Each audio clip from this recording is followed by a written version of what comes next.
Okay, what is prophecy? It's God's signature. You know, they look at paintings, and they always look, because great painters like Michelangelo, Leonardo, they all did something to sign their work so you knew it was really from them.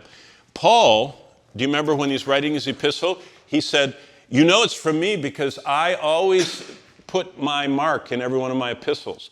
What is God's mark? How do you know that God is really God? God has told us, and we're going to see today, prophecy. The fact that God knows the future, and he's already told us what's going to happen, is his signature.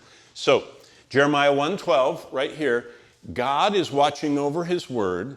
Revelation 1:1-3 says that God sent us his word so that his servants would know what is happening. So what's God's plan for biblical prophecy? Here it is, number one. Let's go to Isaiah 41, and we're going to walk through each of these verses. So start in chapter 41, and I want you to see what God's plan is for prophecy. Prophecy is God's unique distinctive. Verse 21. Now, context. What's going on in Isaiah? What did Hezekiah's dad do? He got afraid of Sennacherib. He made an altar to the gods of Sennacherib, and he allowed the people to put up idols of the Assyrians and everybody else. So Isaiah is confronting a culture that is involved with idolatry. Now look at verse 21 of Isaiah 41. Present your case, says the Lord. Bring forth your strong reasons, says the King of Jacob. Let them bring forth and show us what will happen. Who? The false gods, the idols, the ones that aren't real.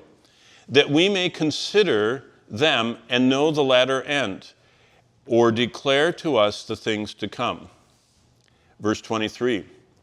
Show the things that are to come hereafter, that we may know that you are gods. What's the purpose of prophecy? God says, it's the way I prove I'm the only one that knows the future. Your idols don't know the future. Let's keep going. Look at chapter 42. He enlarges it. Chapter 42. I am the Lord, that is my name. My glory I will not give to another, nor my praise to what? What does verse 8 say? Carved images. See, this whole confrontation between the idols and the true and living God. Verse 9. Behold, the former things have come to pass, and new things I declare. Before they spring forth, I tell you of them. Prophecy is to demonstrate that God is the only one. The glory of God is he knows the future. You remember what I had drawn right here, that God equally sees the past, the present, and the future. So when God is looking down, he knows exactly everything that's going to happen. And what he wants us to know, he wrote down. And prophecy demonstrates who he is.